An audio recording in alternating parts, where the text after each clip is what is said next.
ছোট বন্ধুরা, তোমরা সব কেমন আছো? তোমাদের দোদন দিদা এসেছে আবার তোমাদের গল্প শোনাতে। আজকের যে গল্পটা বলবো না, সেটা উপেন্দ্র কিশোর রায়চৌধুরীর টুনটুনি আর রাজার কথা। বেশ মজার গল্প, শুনে দেখো কেমন লাগে। রাজার বাগান তো ছিল, রাজাদের তো প্রচুর রাজপ্রাসাদ, বাগান, পুকুর তো সীমা নেই। তাই বাগানের কোণে সুন্দর পাতা টাতা দিয়ে একটা টুনটুনি বাসা করেছে, বুঝেছ? আর রাজার তো প্রচুর টাকা পয়সা, সিন্ধুক ভর্তি টাকা পয়সা। তো রাজা বলল যে তার টাকা পয়সাগুলো একদম ছাদে যেন একটু রোদে শুকো দেওয়া হয়। তা সবাই নিয়ে গিয়ে এসে ছাদ তো ভরে গেছে, অত টাকা শুকো দিয়েছে।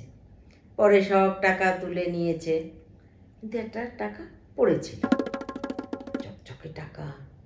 টুনটুনি দেখে না ওটা মুখে করে বাসায় নিয়ে গিয়ে টুনটুনির কি আনন্দ, কি আনন্দ!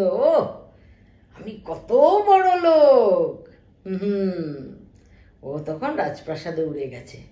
গিয়ে রাজসভায় বসা, টুনটুনি উঠছে আর বলছে, রাজার ঘরে যে ধন আছে, টুনির ঘরেও সে ধন আছে। রাজার ঘরে যে ধন আছে, টুনির ঘরেও সে ধন আছে। রাজা শুনে বলে, টুনটুনি কি বলে? তখন সভাসদরা বলে, মহারাজ বলছে আপনার ঘরেও যে ধন আছে, টুনটুনির ঘরেও নাকি সেই ধন আছে। রাজা হেসে বলে, তাই নাকি? তাহলে গিয়ে দেখ তো ওর ঘরে কি ধন আছে। সবাই গেছে, গিয়ে খুঁজে খুঁজে টুনটুনি বাসা দেখে, ওমা হ্যাঁ, একটা টাকা আছে। তখন এসে বলছে, রাজামশাই টুনটুনির ঘরে না একটা টাকা আছে। বলো, তাই নাকি? ও তো আমারই টাকা, যা ওটা নিয়ে আয়। বলাতে সবাই গেছে, গিয়ে আবার ওই টাকাটা নিয়ে এসেছে। তখন টুনটুনি মনে খুব দুঃখ, ইস আমার টাকাটা নিয়ে গেল, খুব দুঃখ। আর রাগও হয়েছে। ও তখন আবার গেছে রাজপ্রাসাদে, গিয়ে কি বলে জানো? রাজা বড় ধনে কাতর, আমার টাকাটা নিল বাড়ির ভিতর। আমার মানে ওটা টুনটুনির। রাজা বড় ধনে কাতর, টুনির টাকাটা নিল বাড়ির ভিতর। রাজামশাই বলে, আবার কি বলছে? বলছে, রাজামশাই ও বলছে আপনি খুব ধনে কাতর, ওর টাকাটা যে নিয়ে এসেছেন তাই। বলে, আচ্ছা যা, তুই টাকাটা আবার ওর ঘরে ফিরিয়ে দিয়ে। তখন সবাই আবার গিয়ে টাকাটা দিয়ে এসেছে। এবার টুনির আবার খুব আনন্দ হয়েছে। আনন্দ হয়েছে বলে যে থেমে আছে তা নয়, ও আবার গিয়ে কি বলছে জানো তো? রাজা ভারী ভয় পেয়েছে, টুনির টাকা ফিরিয়ে দিয়েছে। রাজা ভারী ভয় পেয়েছে, টুনির টাকা ফিরিয়ে দিয়েছে। রাজামশাই বলে, পাখিটা তো বড় ঠ্যাঁটা রে, হ্যাঁ? কি বলে? ওর এত বড় সাহস! ও বলে আমি ভয় পেয়েছি। এই ওকে ধরে নিয়ে আয় তো, আমি ভাজা করে খাবো। ওর বড় সাহস। বলাতে সবাই, রাজামশাই বলেছে বলে কথা, রাজা যা বলবে সব তো সেটা শুনতে হবে, রাজার কথাই শেষ কথা। তো গিয়ে অনেক কষ্ট করে, পাখি ধরা তো চারটিখানি কথা না, সে ডালে উড়ে বসে, ও ডালে উড়ে বসে, যাই হোক কষ্ট করে ধরে এনে রাজাকে দিয়েছে। রাজা তো ওটা মুঠি করে নিয়ে এসেছে, এসে অন্দরমহলে ঢুকেছে, যেখানে রানীরা থাকে। রাজার আবার 7 জন রানী, বুঝেছ? ওই রাজার 7 জন রানী ছিল। সেই রানীদের কাছে গিয়ে ওই টুনটুনি পাখিটাকে দিয়ে বলে, শোনো, এই পাখিটা ভালো করে ভাজা করে দেবে, আমি খাবো। তখন 7 জন রানী বলে, মা দেখি তো কি সুন্দর পাখিটা, বা ছোট পাখি বেশ। আরেকজন বলে, একটু দে না দেখি, একটু দে না দেখি। 7 জন, বুঝতে পেরেছো তো? হায় কপাল, এর হাত থেকে ও, ওর হাত থেকে ও, এই নিতে নিতে একজনের হাত থেকে ফুরুত করে পালিয়ে গেছে। তখন তো হায় হায় হায় রে, এখন কি হবে? ওরে বাবারে, রাজা জানতে পারলে তো আর রক্ষে নেই, কি হবে? তাই তো সব একেবারে দুঃখ করছে, হায় হায় হায়, কি হবে, কি হবে?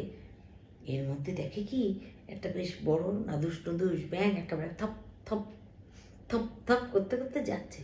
তখন একটা রানী খপ করে ধরেছে ব্যাঙটাকে, চুপ চুপ, কেউ যেন জানতে না পারে। এই ব্যাঙটাকেই না এমনভাবে ভালো করে ভেজে দেব, রাজা বুঝতেও পারবে না, খেয়ে নেবে। তখন বললো, হ্যাঁ খুব ভালো বুদ্ধি হয়েছে এটা বলে ওই ব্যাঙটাকে বেশ সুন্দর ঝাল ঠাল ছাড়িয়ে একেবারে মশলা টশলা মাখিয়ে দারুণভাবে ভাজা টাজা করে রাজাকে খেতে দিয়েছে। রাজা তো বেশ খেয়ে দিয়ে খুব খুশি, বাহ খুব ভালো হয়েছে। খেয়ে টেয়ে রাজা গিয়ে মানে সবাই বসবে আর মনে মনে ভাবছে, যাক এবার ওই টুনটুনি পাখি জব্দ হয়েছে, বড় জ্বালাচ্ছিল, বলে কিনা আমি ভয় পেয়েছি। যাক, এই ভাবতে ভাবতে গিয়ে বসবে, এর মধ্যে দেখো ওই টুনটুনি পাখি, বড় মজা, রাজা খায় ব্যাঙ ভাজা।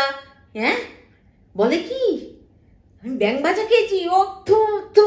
তখন তো ওরে বাবারে জলান ওয়াক, তখন তো ওয়াক পাক থু থু জল দিয়ে মুখ ধুয়ে কত কিছু করে।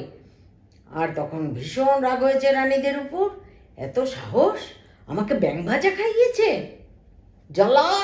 জল্লাদকে ডেকেছে, যাও 7 রানীর নাকখানা কেটে দাও, সব 7 রানীর নাকগুলো কেটে দাও। তো জল্লাদ গেছে, গিয়ে তো একেবারে ক্যাচাত করে 7 রানীর নাক কেটে দিয়েছে। ইস বাবা যায়, নাক কাটলে কি অবস্থা হয়। তারা তো কি কষ্ট পাচ্ছে, রক্ত পড়ছে, যাই হোক। তো এই অবস্থা। এবার টুনটুনি তো আরো, ও এবার ওই ঘুরছে মানে উঠছে আর বলছে, এক টুনটুনিতে টুনটুনালো 7 রানীর নাক কাটালো, এক টুনটুনিতে টুনটুনালো 7 রানীর নাক কাটালো। রাজা বলছে, তো মহা বিপদে পড়েছি, একটা কাজ কর, যা ওকে ধরে নিয়ে আয়, এবার আর রান্না বান্না না, আমি একেবারে গিলে খেয়ে নেব, আমার হাতে আমি গিলে খেয়ে নেব। হ্যাঁ রাজামশাই, এটা খুব ভালো বুদ্ধি, সবাই বলে দৌড়িয়েছে। সব তো গিয়ে অনেক কষ্ট করে টুনটুনিকে আবার ধরে এনেছে, বুঝেছ? ধরে এনেছে, ধরে আনার পর রাজামশাই বলছে, জল নিয়ে আয়। জল আসছে, জল আসার পর রাজামশাই একদম মুখ পুড়ে জল নিয়ে টুনটুনিকে মুখে দিয়ে, যতই ছোট পাখি হোক একটা জীবন্ত পাখি তো, নিয়ে একটা করে অনেক কষ্টে গিলে খেয়েছে। পুরো খেতে মানে গিলতে পারেনি, তার মধ্যেই একেবারে এমন একটা ঢেকুর উঠেছে, সেই ঢেকুরের সাথে টুনটুনি উঠে ফুরুত করে পালিয়ে গেছে। আয় টুনটুনি তো পালিয়ে গেছে, কি হবে? যা ধরে আয়, ধরে নিয়ে আয়, আবার ধরে নিয়ে আয়। এবার একটা কাজ করতে হবে। কি কাজ করতে হবে? আমি তো খাবো, আর পাশে একজন তরোয়াল নিয়ে দাঁড়িয়ে থাকবে। টুনটুনি যদি বেরোয়ও, টুনটুনিকে তরোয়াল দিয়ে কেটে ফেলা হবে। হ্যাঁ, এটা ভালো বুদ্ধি। আবার ওরা ধরে নিয়ে এসেছে টুনটুনিকে ধরে নিয়ে এসেছে, আবার জল এসেছে। এবার রাজা তো ওই টুনটুনিকে আবার গিলে খেয়ে একদম মুখ টুক বন্ধ করে চেপে বসে আছে, যে এবার কিছুতেই আর বেরোতে দেব না।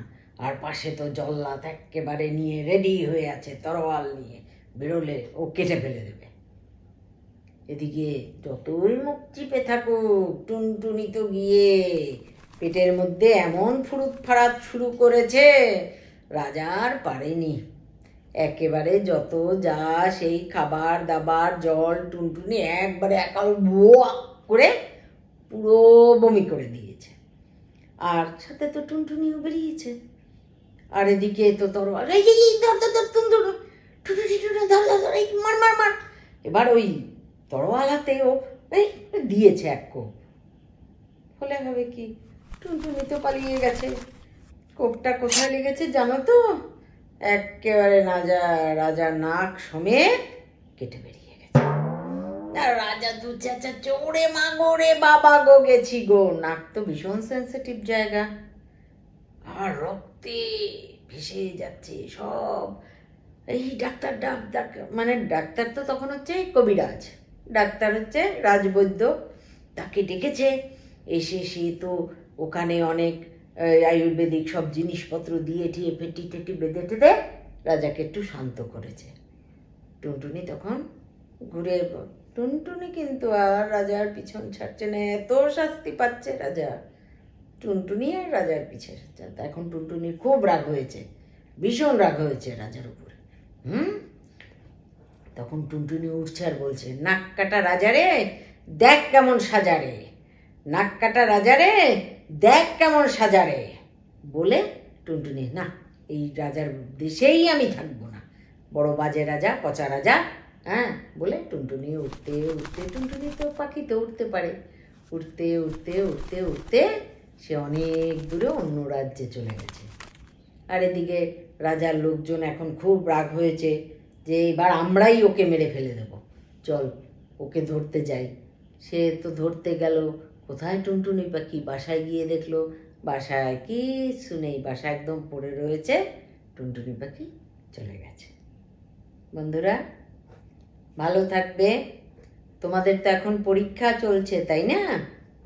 সে পরীক্ষা চলছে বলে তোমাদের পড়াশুনো করতে হবে, সেই জন্য দুদন দিদা কিন্তু এখন একটু গল্প কম কম শোনাবে, বুঝেছো? তারপরে পুজো আসছে, পুজোর মার্কেটিং, নতুন নতুন জামা কেনা আছে, কত কিছু আছে, তাই তো? সেই জন্য দুদন দিদা কিন্তু একটু অল্প অল্প গল্প শোনাবে, ঠিক আছে? ভালো থেকো, ভালো করে পড়াশুনো করে পরীক্ষা দিও। দুদন দিদা পরে আবার আসবে নতুন গল্প নিয়ে।